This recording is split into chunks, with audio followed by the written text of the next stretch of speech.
हरिओम। आज विजयदशमी के दिन परंपरागत रीति से विद्यारंभ किया जाता है। नवरात्रि 9 दिन का उत्सव, जिसमें प्रथम 3 दिन हम माँ दुर्गा की आराधना करते हैं और प्रार्थना करते हैं कि हमारे जीवन से, हमारे मन से जो दूषण है, जो तामसिक वृत्तियां हैं, जो हमारी बुरी आदतें हैं, जो हमें अपने सुख से दूर करती हैं, ये सब से हमें मुक्त कराएं। ऐसी उपासना से आगे बढ़ते हुए दूसरे 3 दिन जो है वो माँ महालक्ष्मी की आराधना होती है, जिसमें हम प्रार्थना करते हैं कि हमारा मन, हमारा जीवन सद्गुणों की संपत्ति से भर जाए, हम निर्भय रहें, हमारे में किसी भी प्रकार के जो कोई इच्छाएं ना रहें और हम सारे सद्गुणों की संपत्ति से युक्त होकर अपना जीवन सुख से बिता पाएं। फिर और आगे बढ़ते हुए नवरात्रि के जो अंतिम 3 दिवस हैं उसमें माँ सरस्वती की पूजा करते हैं, उनकी आराधना करते हैं और प्रार्थना करते हैं कि हे माँ, मुझे विद्या दीजिए, इस अज्ञान के अंधकार से मुझे मुक्त कीजिए। और ये जो महासरस्वती जी की पूजा हम करते हैं उसमें अपने पुस्तकों को भी रखकर उस पूजा में शामिल करते हैं और माँ सरस्वती जी का आवाहन उस पुस्तक में भी करते हैं। हम प्रार्थना करते हैं कि हे माँ सरस्वती, सभी प्रकार की विद्याएं मुझ में आ पाएं और जो भी मैं विद्या अर्जन करूं जीवन में वो हमेशा मुझे याद रहे और जब जब उसकी आवश्यकता हो उस समय उसका उपयोग मेरे द्वारा हो पाए। इस प्रकार की प्रार्थना जब सरस्वती देवी से करते हैं तब हम विजयदशमी की ओर आगे बढ़ते हैं और उस दिन विद्या की शुरुआत करते हैं, विद्या आरंभम। हमारे परंपरागत रीति से इस दिन गुरु शिष्यों को विद्या की शुरुआत करवाते थे। सरस्वती जी की पूजा करने के बाद उस पूजा में से हम पुस्तकों को वापस लेते थे और लेकर और उसको पढ़ते थे। गुरु भी हमें अलग अलग ग्रंथों की शिक्षा उस दिन करवाते थे। तो हमारे जो परंपरा में, हमारी जो बहुत प्राचीन ऋषि परंपरा है, गुरु परंपरा है, इसमें अलग अलग क्षेत्र हैं ज्ञान के और इन सारे क्षेत्रों को विद्यास्थान कहा जाता है। और ये विद्यास्थान जो हैं ये सारे हमारे लिए एक प्रमाण है जिसके अनुसार हम चलते हैं, हम सीखते हैं, हम जीते हैं। तो ये जो सारे अलग अलग ग्रंथ हैं, हमारे जो संस्कृति में कहा जाता है अष्टादश विद्यास्थान, 18 विद्यास्थान है। कुछ कुछ जगह पर 14 विद्यास्थान, चतुर्दश विद्यास्थान कहा जाता है, जिसमें 4 वेद, 4 उपवेद, 4 उपांग, 6 वेदांग, ये सारे सम्मिलित होते हैं। और इस प्रकार से हर विद्या क्षेत्र में, चाहे मेरी रुचि किसी भी क्षेत्र में हो, उस सारे क्षेत्र की विद्या जो है उसकी शुरुआत, उसका शुभ आरंभ मैं आज करता हूं। तो हम भी इस वीडियो के माध्यम से अलग अलग ग्रंथों से, अलग अलग विद्या के क्षेत्रों से, अलग अलग विद्या स्थानों से विद्या की शुरुआत आज हम करते हैं।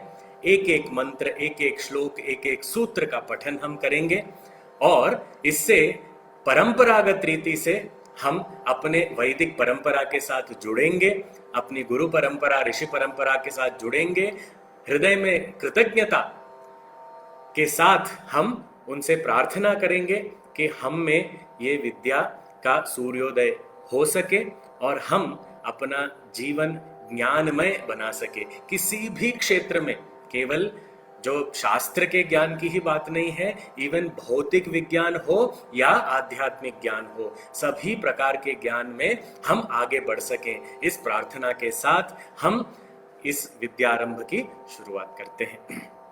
तो मैं इन मंत्रों को एक बार बोलूंगा, छोटे छोटे जो भाग, और थोड़ा सा समय देंगे ताकि आप सब भी उसको दोहरा सकें, तो हम ये विद्यारंभ साथ में कर सकते हैं।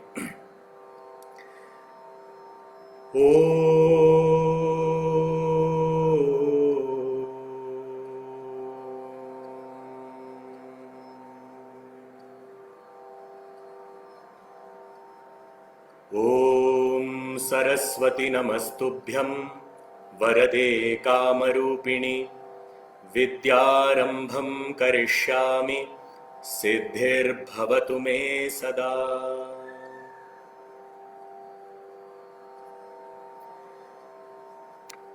अथ ऋग्वेदः। ॐ अग्निमीळे पुरोहितं यज्ञस्य देवमृत्विजं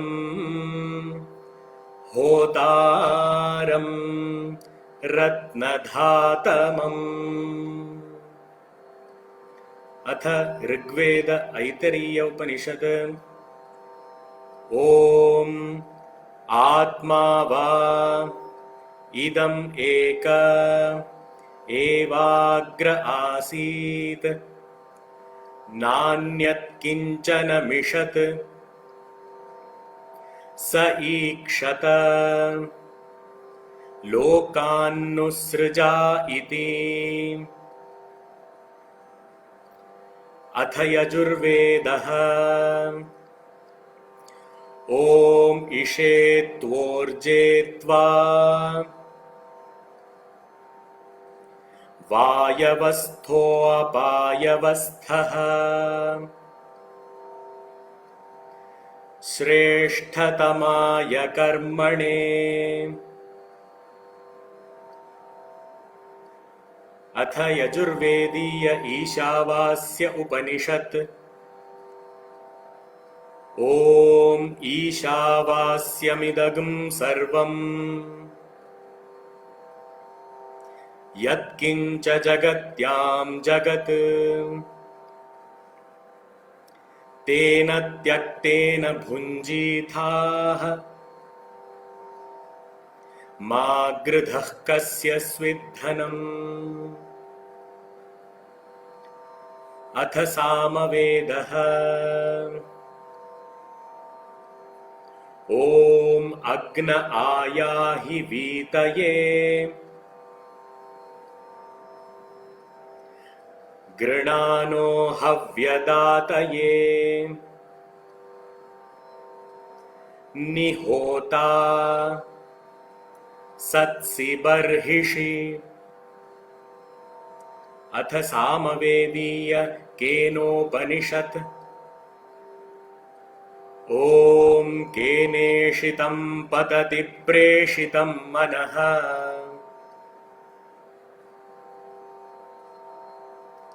केन प्राणः प्रथमः प्रैतियुक्तः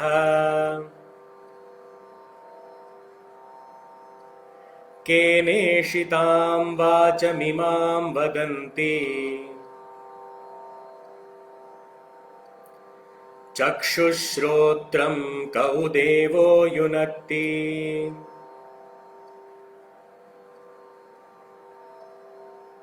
अथ अथर्ववेदः। ॐ शन्नो देवीरभिष्टय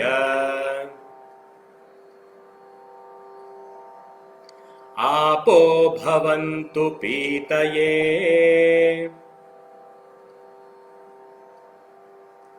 शंयोरभिस्रवन्तु नः।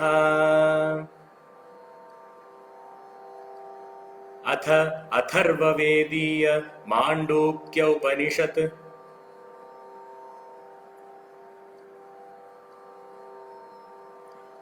ओमित्येतत् अक्षरमिदगं सर्वं तस्योपव्याख्यानम् भूतं भवद्भविष्यदिति। सर्वमोङ्कार एव यच्चान्यत् त्रिकालातीतम् तदप्योङ्कार एव। अथ उपवेदाः अथ आयुर्वेदः चरकसंहिता।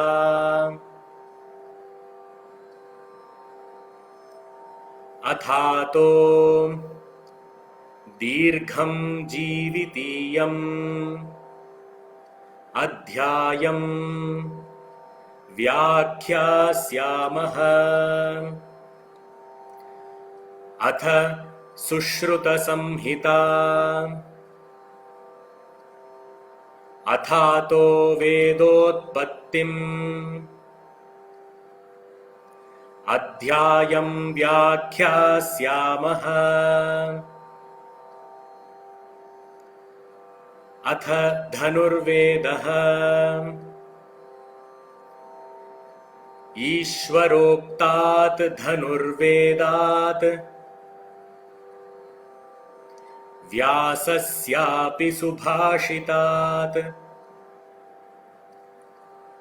पदान्याकृष्य रचितः ग्रन्थः संक्षेपतो मया। अथ गन्धर्ववेदः। नाट्यशास्त्रम्। प्रणम्य शिरसा देवौ पितामहमहेश्वरौ नाट्यशास्त्रं प्रवक्ष्यामि ब्रह्मणा यदुदाहृतम्। अथ संगीतरत्नाकरः। ब्रह्मग्रन्थिज मारुतानुगतिना चित्तेन हृत्पङ्कजे सूरीणाम् अनुरञ्जकः श्रुतिपदम् योऽयं स्वयं राजते यस्माद्ग्रामविभाग वर्णरचना अलङ्कारजातिक्रमो वन्दे नादतनुम् तमुद्धुरजगद्गीतम् मुदे शङ्करम्। अथ स्थापत्यवेदः। उत्पत्तिरक्षणलयान् जगतां प्रकुर्वन् भूवारि वह्निमरुतो गगनं च सूते नानासुरेश्वर किरीटविलोल मालाभृङ्गावलीढ चरणाम्बुरुहं नमामि। अथ वेदाङ्गाः। अथ शिक्षा। शिक्षां व्याख्यास्यामः। वर्णस्वरः मात्राबलम् सामसन्तानः इत्युक्तः शिक्षाध्यायः। अथ व्याकरणम् वृद्धिरादैच। अथ माहेश्वरसूत्राणि आयुण् ऋक् एओङ् ऐऔच् हयवरट लण ञमङणनम झभञ् घढधश जबगडदश खफछठ थचटतव कपय्य शशसर हल इति माहेश्वराणि सूत्राणि। अथ कल्पम् अथातो अग्निम् प्रणेष्यन् प्रागुदक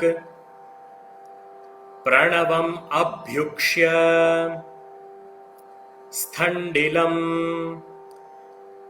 लक्ष्मम् कुर्यात्। अथ ज्योतिषम् अथ एकदा मुनिश्रेष्ठम् त्रिकालज्ञम् पराशरम् पप्रच्छोपेत्य मैत्रेयः प्रणिपत्य कृताञ्जलिः। अथ छन्दः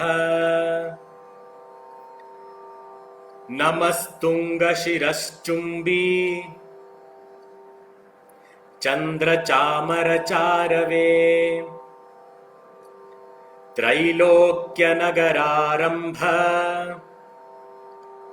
मूलस्तम्भाय सम्भवे। अथ निरुक्तम् अथ निघण्टुः गौः ग्मा ज्मा क्ष्माक्षा क्षमा क्षोणी क्षितिः अवनिः उर्वी पृथ्वी मही रिपः अदितिः इळा निरृतिः भूः भूमिः पूषा गातुः गोत्र इति पृथिव्याः। अथ अमरकोशः यस्य ज्ञानदया सिन्धोः अगाधस्यानघा गुणाः सेव्यतामक्षयो धीराः सश्रिये चामृताय च। अथ उपाङ्गाः अथ दर्शनानि न्यायम् प्रमाणप्रमेय संशयप्रयोजन दृष्टान्तसिद्धान्त अवयवतर्क निर्णयवाद जल्पवितण्डा हेतु आभासच्छल जातिनिग्रह स्थानानां तत्त्वज्ञानात् निःश्रेयसाधिगमः। अथ वैशेषिकम् अथातो धर्मं व्याख्यास्यामः। अथ सांख्यं प्रकृतिं पुरुषं नत्वा सांख्यसूत्रे विधीयते। संक्षेपतो विवरणम् अविवेक अपनुत्तये। अथ योगम् अथ योगानुशासनम् अथ पूर्वमीमांसा अथातो धर्म जिज्ञासा अथ उत्तरमीमांसा अथातो ब्रह्म जिज्ञासा अथ इतिहासाः अथ वाल्मीकि रामायणम् तपस्वाध्याय निरतम् तपस्वी वाग्विदाम्बरम् नारदं परिपप्रच्छ वाल्मीकिर्मुनिपुङ्गवम् अथ तुलसी रामायणम् वर्णानामर्थसङ्घानाम् रसानां छन्दसामपि मङ्गलानां च कर्तारौ वन्दे वाणी विनायकौ अथ महाभारतम् नारायणं नमस्कृत्य नरं चैव नरोत्तमम् देवीं सरस्वतीं चैव ततो जयमुदीरयेत्। अथ पुराणम् श्रीमद्भागवत महापुराणम् जन्माद्यस्य यतः अन्वयादितरतः च अर्थेष्वभिज्ञस्वराट् तेने ब्रह्म हृदाय आदिकवये मुह्यन्ति यत्सूरयः तेजो वारिमृदाम् यथा विनिमयो यत्र त्रिसर्गो मृषा धाम्ना स्वेन सदा निरस्तकुहकम् सत्यं परं धीमहि। अथ नारद भक्तिसूत्रम् अथातो भक्तिं व्याख्यास्यामः। अथ धर्मशास्त्राणि श्रीमद्भगवद्गीता धर्मक्षेत्रे कुरुक्षेत्रे समवेतायुयुत्सवः मामकाः पाण्डवाश्चैव किमकुर्वत सञ्जय। अथ मनुस्मृतिः मनुमेकाग्रमासीनम् अभिगम्य महर्षयः प्रतिपूज्य यथा न्यायम् इदं वचनमब्रुवन्। अथ धर्मसूत्रम् अथातः सामयाचारिकान् धर्मान् व्याख्यास्यामः।